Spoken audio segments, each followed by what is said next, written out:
This is the BGG Climbers for the week ending in October 14th, 2020. Again, this list is put together by Michael Alexander, and he's been doing it for about 4 years. I recommend subscribing to his Geeklist if you like this video, and also if you like the video, please subscribe to the channel. Please like it. I think my last video got a lot of really positive feedback. So let's get into it. I'm going to cover a couple games below the top 10 that I thought were interesting. The first being On Mars. So if you look at this, let me zoom in a little bit more here. The ratings have been pretty steady, and then a decent jump this last week, and it moved it up, 5 spots. Well, I don't think this is going to end up in the top 10. It clearly is already in the top 100, and probably maybe when the new expansion comes out, the cooperative mode, it's going to move into probably the top 50. I would think, especially since its average is still fairly low. The other interesting thing is Yato Deluxe Master Set. So this thing continues to climb. It isn't in the top 10 this week, but it's doing really good for a deluxe version, and its ratings are really strong. It probably will keep climbing, and maybe we're going to see this deluxe set in the top 10 games of all time. If not, it'll probably be in the top 200. I think it'll land there, assuming it keeps climbing like this. So let's get into the top 10. Number 10 is Takanu, Obelisk of the Sun. So if we look at this, this is the latest T game from the team, Danielle Tuscany and David Tzurki, which maybe they chose the T because of their last names. It's a successor to Teotihuacan and Zulkan. And let's see, let's actually look at the ratings details on this. So overall, it's been pretty strong. Strong ratings, as you'd expect, averaging around 8. As far as the game itself, it's at least what I know about this game, it's kind of a dice drafting game that seems to be in the lines of Trismegistus, but I think it's probably done better here. I was not overwhelmed by Trismegistus. I like the theme. I like the custom dice, which, again, this game is missing. But, unfortunately, it doesn't have the custom dice there. But I didn't like the mechanisms. I didn't like how overly complex it was to play. This game, the board looks pretty complex, but I feel like once you get into it, it's probably not going to be that bad. Also, I really like the Obelisk. I mean, I think everyone really likes the Obelisk, so that's a plus. And these game boards look really good. The pieces look really good, and overall, it looks like a solid game. Hopefully, I'll be able to play it here. I think one of my friends purchased it, so we'll see. So that is number 10, Takanu, Obelisk of the Sun. Move on to number 9, Super Skills Pinball 4K. So, as someone pointed out, this thing is showing up on the list because of the Shut Up and Sit Down video on roll and writes. And I think it is one of the cooler roll and writes, or cooler looking at least. I think that they went, I know a little bit more about it since last week. They went and tried to make a game that feels like pinball, and to me, the mechanisms really work, where you're going to be rolling these dice and essentially falling down the pinball machine, trying to cross off stuff, and then hitting the ball back up with the flippers. I don't know if it's on here. So yeah, these will be the flippers, and you'll kind of hit the ball back up, and then start again. It's kind of it's a unique idea that involves your typical roll and write mechanisms where you're rolling dice and kind of filling in stuff, but in a very unique and thematic way. And I think a way that a lot of people are going to connect with. So I don't think that this game, most roll and writes do have a cap on where they're going to land. I think that this one is going to continue moving up and probably, I would say, land in the top 500. Maybe if it gets a lot of really good press and a lot of ratings, it'll hit in the top 200. But I think that most roll and writes are gonna max out at a sub 100 rating. So that is Super Skill Pinball 4K. Number 8, Hogs of War, the miniature game. So I don't actually know much about this. This thing has gotten 50 ratings in the last week. The latest poster child for Kickstarter self-affirmation syndrome. So I guess this one just concluded. Let's take a look at it, though. So this is people rating the game probably before they've played it. And it actually looks like there's not that much here. So we can look at the pictures. I mean, I do like the artwork on this. The minis are... These minis remind me of... what is that game? Grim Forest style minis. Hogs of War, the miniature game. So not too much here. Let's see what the mechanisms and stuff are. So this is Action Queue Alliances, Card Driven Battle, Hidden Movement, King of the Hill. Wow, this is like an everything game. Command 4 factions. So I'm going to guess this thing probably sold really well because the look of the miniatures. There's some previews here, so maybe it's maybe it got people saw the game and really liked it. I will say it's a good looking game, although I am skeptical of a game that people basically just backed and are rating already. I don't really like the how things are going. So we'll have to see. I mean, really, you can't project where this thing's going to land based on some ratings for people that haven't played. So that is number 8. Number 7 is Gloomhaven, Jaws of a Lion. So this thing's climbing really fast. I don't know if it's climbing faster than Gloomhaven did. It does look likely that it will cross it. I would say it looks probable that this one will hit number 1. I'm not sure. It may only be top 10, but it looks like it's got a lot of staying power here. And its ratings are coming in very high, right? So your new ratings are at 8.9 still. And that is on a trend to be, and it's got a good number of ratings already, over 3,000. So it's trending very quickly up the track. Now, as I mentioned before, Gloomhaven Jaws of a Lion is, I would say, Gloomhaven Mini and Gloomhaven the best. So this game basically takes Gloomhaven, the giant epic board game, and makes it a little bit less epic and a little bit easier to play. So it's got this campaign book, and it has some new characters that I haven't played this myself, but it has new characters that people say are really interesting and really fun, and are some of their favorite characters for people that have played the full Gloomhaven like I have many times. I do think that, actually here you have Hatchet, Demolitionist, Void Ward, and Redguard. I think it's unique that Gloomhaven takes these kind of standard character types and kind of changes them up a little bit, along with some good-looking miniatures, some good artwork, and some really innovative gameplay. And I think it all goes hand in hand to make a really solid game, and the adventure book makes it more accessible and makes it less intimidating in terms of a price point. So I just think this does everything that it needs to be a probably a number 1 game. I'm pretty sure most people are familiar with Gloomhaven, but here's some mechanisms here.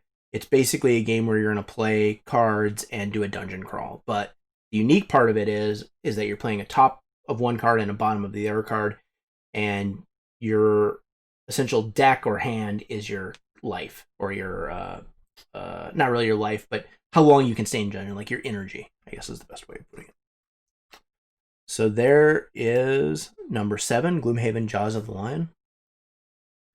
Number 6 is Trekking the World. So Trekking the World is doing pretty well. It's essentially a follow-on to Trekking the National Parks. I haven't played that game, so but it's that game did well. I think this game looks maybe better than Trekking the National Parks in terms of artwork, and it's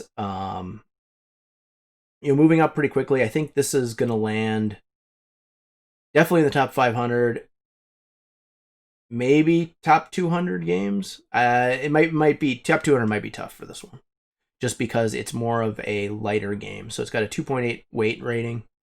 The lighter games tend to have less oomph, I would say, for getting in the top like 100 or 200 games. So we can take a look at the mechanisms. Like I said, I haven't played this game, so I don't know it in detail, but it looks like you're probably moving around the world, probably collecting sets of cards. That's what it looks like, at least. I do think this artwork is really appealing. I love the, I don't know, I guess it's like a pastel or unique artwork of the various monuments around the world. And I think it's a game that probably families are going to pick up and probably not rate them on BGG, because a lot of them won't even know about Board Game Geek. So there you have it. That is Trekking the World, number 6. Number 5 is Castles of Tuscany.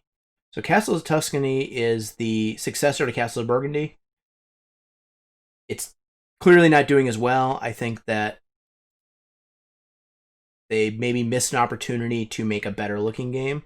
And it does seem lighter weight. I think it is maybe a little bit lighter than Castles of Burgundy, or at least the weight on BGG. I think it involves similar mechanisms. As it says, it re-implements the Castles of Burgundy. I think the look is okay for a Stefan Feld game, which you never expect too much of, minus maybe Bonfire if you check out my other video. I think Bonfire looks probably better than your average Feld game. I do like kind of these like worker meeples; those look good. But the tile artwork looks very similar to Castle of Burgundy, which is not that great. And someone's doing some cool. I'm assuming you don't put this stuff like that, but someone's doing some interesting stuff with the meeples. So overall, I'm not too surprised that Castle of Tuscany is sitting, I guess, in the territory where it'll probably land in the top 500, probably top 200, but not really hit the top 100 games of all time. So there we have it. That is number 5, Castles of Tuscany. Number 4, 5-Minute Mystery. So this is I guess, maybe a follow-on to all the 5-minute, like 5-Minute Marvel and 5-Minute Dungeon games. And it's another co-op real-time mystery game. Now that's interesting. And I think that, the 5-Minute Dungeon and 5-Minute Marvel did really well. They are super lightweight, fun dungeon crawling games where you're just playing cards. And it looks to me like they've taken this to a escape room style game almost, with some sort of that's a unique picture, but some sort of like dial, I guess. Maybe you have to escape something. I don't know. Or maybe you're working as a team to turn this dial in a certain way to get out of the mansion or wherever you're locked in. I think components look good. Let's go back here.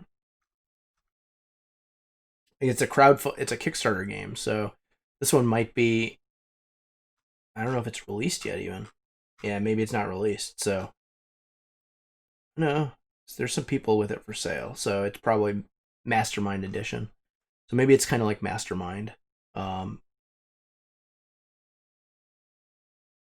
Yeah, I would say this one's probably going to do okay. It's probably not going to move up past the top 500, even though it's looking pretty good right now, just because of its really lightweight. As I mentioned before, these games have a really hard time, moving up the list beyond 500's tricky, 200's even more difficult because of the demographics that are on BGG, liking the heavier games.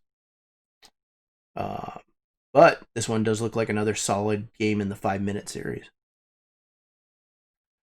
So that's number 4, 5-minute mystery. We'll have to see how that does. I think this is the first time I've seen it on this list. And number 3, Super Fantasy Brawl. So this one is interesting. This one's been around for a little while. And it's just this week picked up a bunch of ratings. So maybe it's I don't actually know that much about this one. It looks kind of in the style of oh man, I can't even remember. Oh, it's different. Huh. Right, this is a miniatures war game, team-based with variable powers. Some hand management, grid movement. It's a 2-player game, or can also offer 2v2 mode for players to, and an all-out melee mashup. This looks kind of like a arena fighting game, maybe. Interesting. Let's see. I wonder if this Kickstarter started delivering. I mean, I do think their minis look really, really interesting. Like, they did a nice job on this.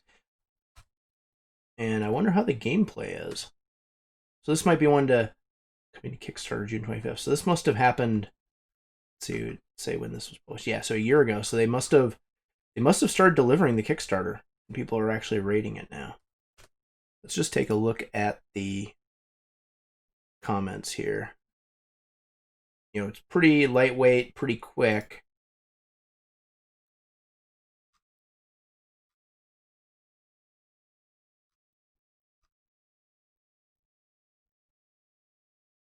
Yeah.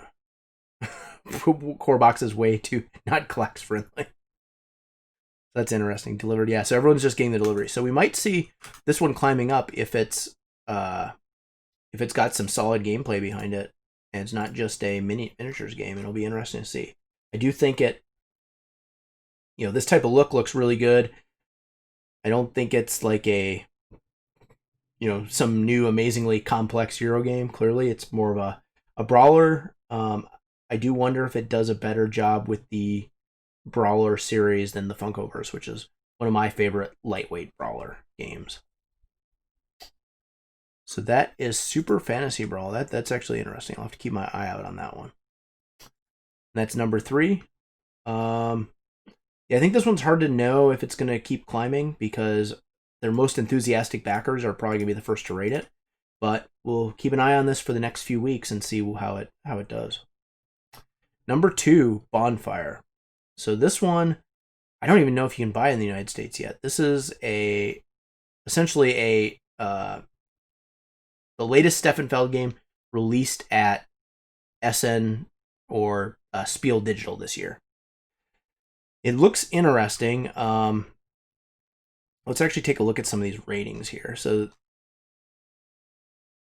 yeah, a lot of people are playing it on Tabletopia. Probably the best Feld game to date. And obviously, any new Stefan Feld game is going to get a lot of early Feld fans rating it just because he's such a popular designer.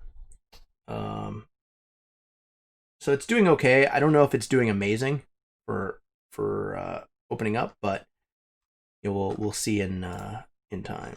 Let's take a look at the mechanisms here. It's got a solo mode, tile placement. Yeah, and as we looked at this last week, I really liked the artwork. I think it's interesting how you put these tiles on this board. I don't know what they do, but I assume you're trying to get them into groups. And I like the artwork on this board. Like, it looks way better than most Steffenfeld games, which I think, people were hoping for maybe a better looking Castles of Burgundy with the anniversary edition. I mean, it is better, but it's not like amazing. To me, this looks really good. They got the cool looking meeples. Some good artwork on this. I don't know, the Yoda over there. I guess it's the people. I don't know what the people are doing. I think you're doing something where you're keeping your bonfires burning, if I remember right. I like the custom wooden pieces, and I like these tokens. So I'm really interested in playing it. Like I said, I missed the demo game for BGG at home, but maybe they'll maybe someone else will create a game, or I'll have to set one up. Some people use tiles for an action. Move a ship to an island. Receive a task. Invite a guardian to your city. Trigger procession of guardians to your city. Okay, so you're building this little city, and you're gonna move guardians through it to get probably like a little, maybe an engine building. I don't know. They don't have that listed, but maybe it's gonna have a little bit of engine building in it. The other interesting thing is that it does look like the price is pretty reasonable. So, you know, a good-looking Feld game with a reasonable price, that might be a hit there. So that is number 2. It's definitely climbing fast. We'll have to give it another couple weeks to see how it lands when more people review it. But I could see this one, you know, if it continues at this rate, I would say we're definitely looking at top 200, maybe, you know, and if it continues with an average of 8.4, it'll be in the top 100 easily. So that is number 2, Bonfire, and number 1 is Moonrakers. So this is a game I actually passed on getting on Kickstarter, and I'm kind of regretting it due to the look, but I still don't think the gameplay is right for me.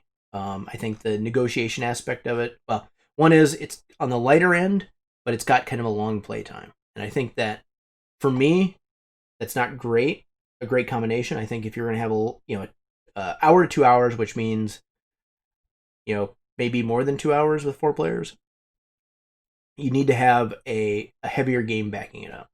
Now, there are a lot of people that really like negotiation in their games, but I think if I wanted a negotiation game, I would play Sidereal Confluence. I think it's maybe the single best pure negotiation game and trading game out there. It's just amazing. I recommend you check it out if you haven't. But let's take a look at Moonrakers. So this game looks really good. I think it comes standard with metal coins, or there was an ad. Yeah, I think the standard with metal coins. The artwork is amazing. The artist for this needs to do more board game art. I think that they did an amazing job. They also had an expansion for the pieces to be cast in metal, which I think was really popular. As far as the game itself, I'm hoping to play it at some point, but I don't see myself getting it, just because of the negotiation being such a big part of the game. Let's take a look at this. So there is a deck building game, and I guess negotiation. Yeah, okay, I remember this from the Kickstarter. So you're going to negotiate, and you're going to try to get people on your allied side to complete the contracts. Now, the interesting thing is that if I remember right, it seemed a little imbalanced, because if you were really good at kind of making yourself look weaker, you could get more people on board and get them to ally with you more often. That's interesting. I do think this one's going to do well just from the look. We're going to need a little bit more time. I mean, this is a incredibly high rating to start with. As I said, the backers are getting their copies. It's probably going to fall off some. The most excited people are going to be, probably rating it first. But I do think this will be one to watch in the coming weeks and see how it does. So there you have it. That is the BGG Climbers ending the week of October 14th, 2020. If you like this video, please like and please subscribe. Please take a look at our other videos. Also, if you're inclined, you can check out Games Corner. It's a website where I've started posting my videos on. I think it's more of a board game discussion website. Check it out. Thank you.